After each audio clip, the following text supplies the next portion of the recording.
Hello people, Joe from Hello Taylor Effects here. Welcome to today's video. This is part 2 of my pedalboard build, how not to build a pedalboard for guitarists. In this video we're going to go through the final wiring and signal path of this pedalboard.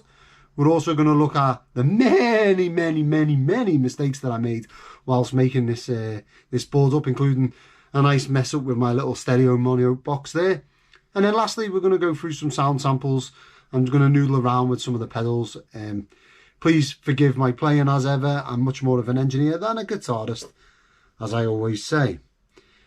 If this sounds like something you'd be interested in, please watch it all the way through. Please like and subscribe, comment. It doesn't really help the show because, as ever, I just do this because I like documenting pedals. I like remembering what gear I've loved and lost in the past. Thank you. Cheers. Okay, so first things first, we might as well get into what I did wrong since the last time you guys have seen this, or guys and girls, apologies, have seen this pedalboard.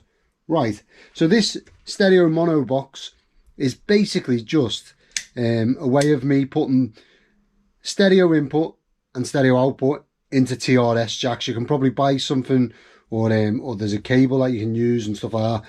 But me being me, I thought I can just make something because I'm cheap. What I did was on this side of things here, where it sums the stereo inputs into the TRS jack, I used this jack socket here, which, as most of you will see, is or those of you who build pedals or amplifiers will see, it's a switched socket as opposed to a stereo socket. So there should be another prong coming out here that takes the second signal in. But what it was actually doing was shortening out to F. So being an absolute fool that I am, I actually got in touch with Loki, who runs Polyverbs. What a legend he is. He got straight back to me, customer service off the chart, and he was very polite as well, considering it was all my fault.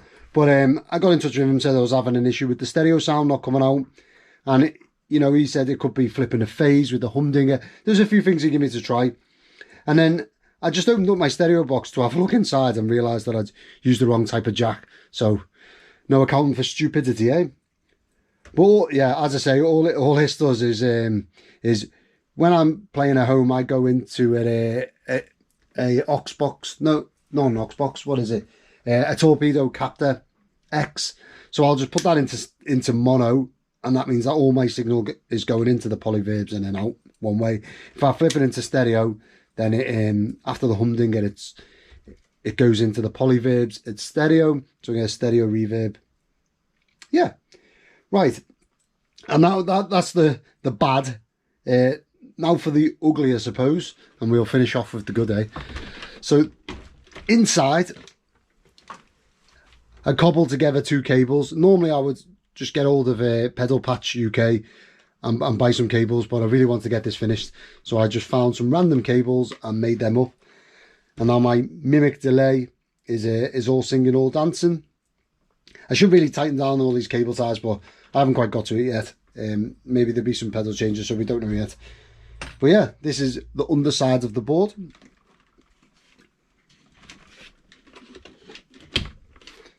Right, so signal path. The signal path is, it comes into the side of the pedal board, which Alder and Ash have fitted an input jack. That comes round and goes into this switcher, which I know loads of people commented saying my switch is massive, what's the point? Fair point, fair play. It is too big. It probably wouldn't suit anyone else in the world, but there you go. I built it for me. So it goes into this switcher. The first loop, if you like, it goes to the range master, which is here. And then it goes to the compressor, which is underneath the board. I have the Mary Cries optical compressor. For the longest time, I had one built by a guy called Simon who runs JSA Effects Pedals. Fantastic compressor. Loved it, in fact. But, you know, when you just want to change something for the sake of changing something, well, I did that. And I ended up with the PRS Mary Cries. And plus, the Wind Cries Mary is one of my favourite songs of all time.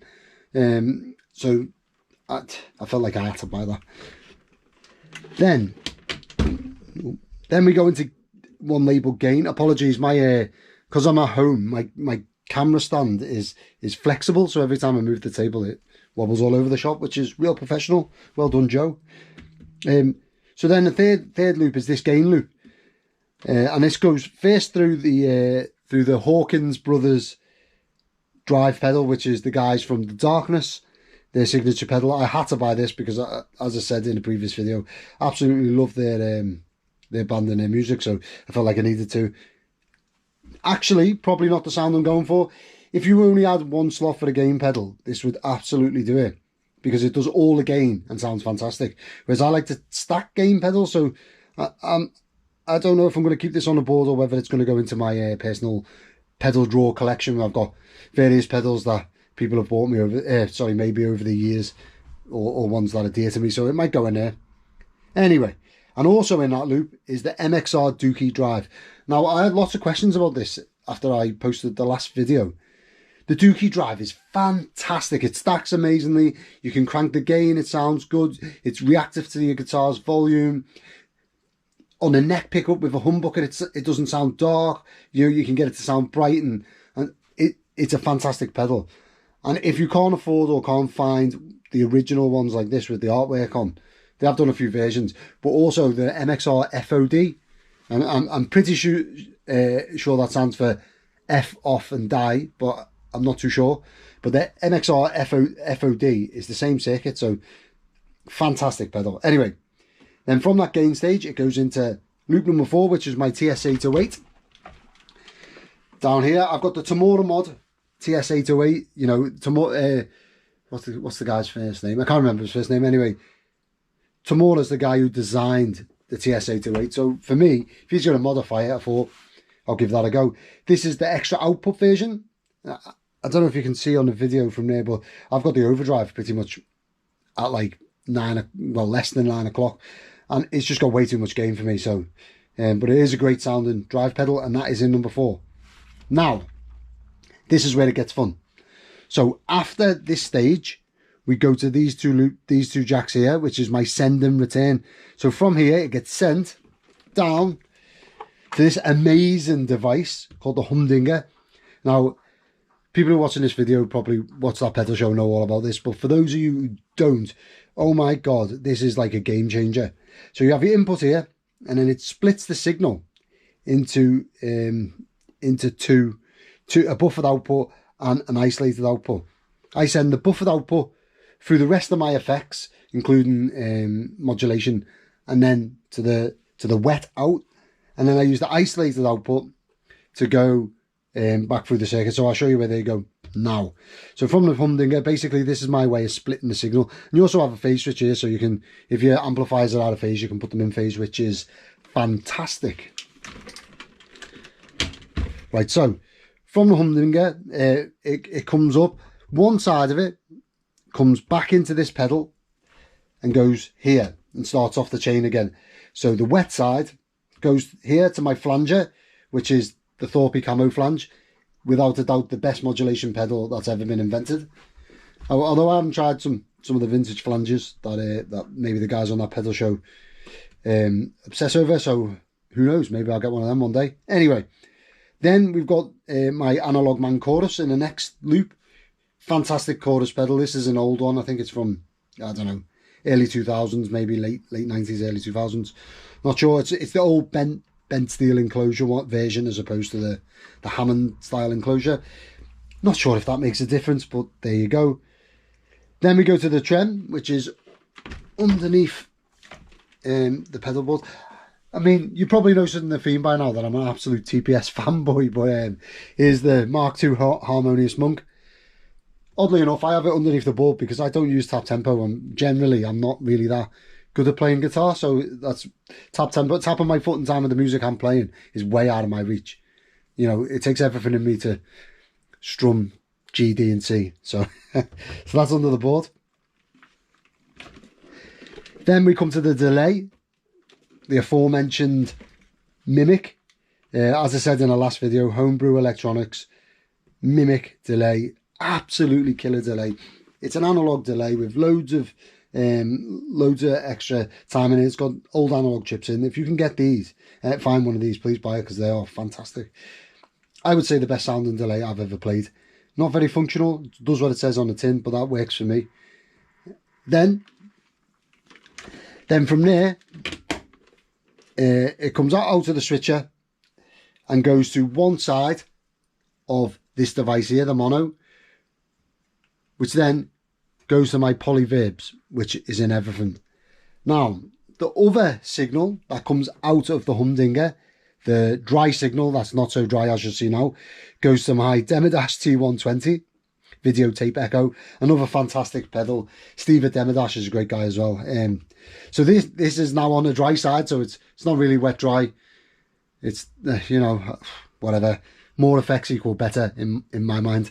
So anyway, so we've got two delays going in two different lines into two different amplifiers. So it goes from this into this unit here, into the stereo input, the other input, and these two go through this TRS jack into the in. So the polyverbs is now in stereo. We've got both our wet and dry, or wet and damp signals going in. And then the wet and damp signals come out together into this unit, which then splits them and sends them to my two outputs. So the polyverbs is in both sides. Everything else goes into one side, and then apart from this, which goes just into the dry signal. And now I think I've said that correctly. So that's the signal path anyway. I'm sure I'll change this over time, but a lot of people commented that I haven't got a fuzz on the pedal board.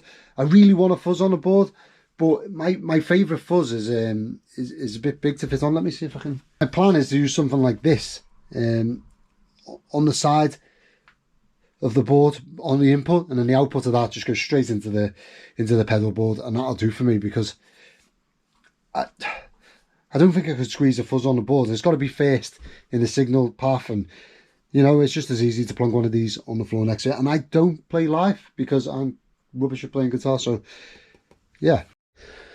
So now I'm going to run through just a couple of sounds from this. You'll have to please excuse my playing. I'll try and stick to maybe one or two rubbish licks played rubbishly by myself, or just strumming chords, so you can get a feel for the different sounds and whatnot on this board. They're all going straight into my Victory V40 or DP40. I had to get the purple one.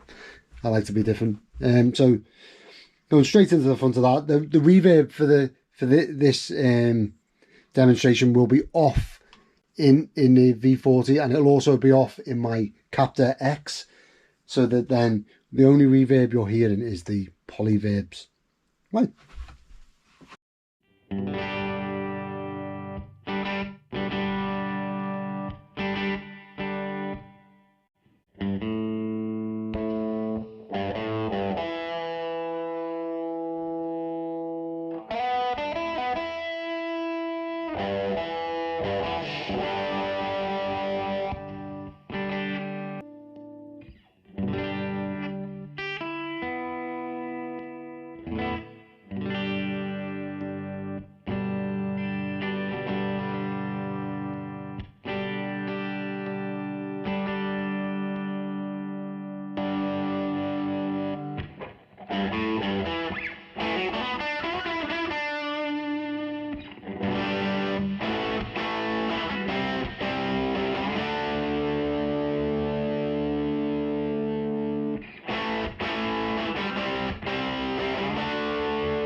Well, if you've made it this far in the video, congratulations and well done. You've got more perseverance than most. I hope you enjoyed going through the building of this pedal board with me. It's been an enjoyable process. I put it off for so long and I don't really know why. And I hope maybe you've seen some mistakes I've made and you can not repeat them on your own pedal boards. I would like to ask everyone to like and subscribe. It does help with the algorithm, and the more people that view this channel, the better I'll feel. There's nothing else to it. Thank you. Cheers.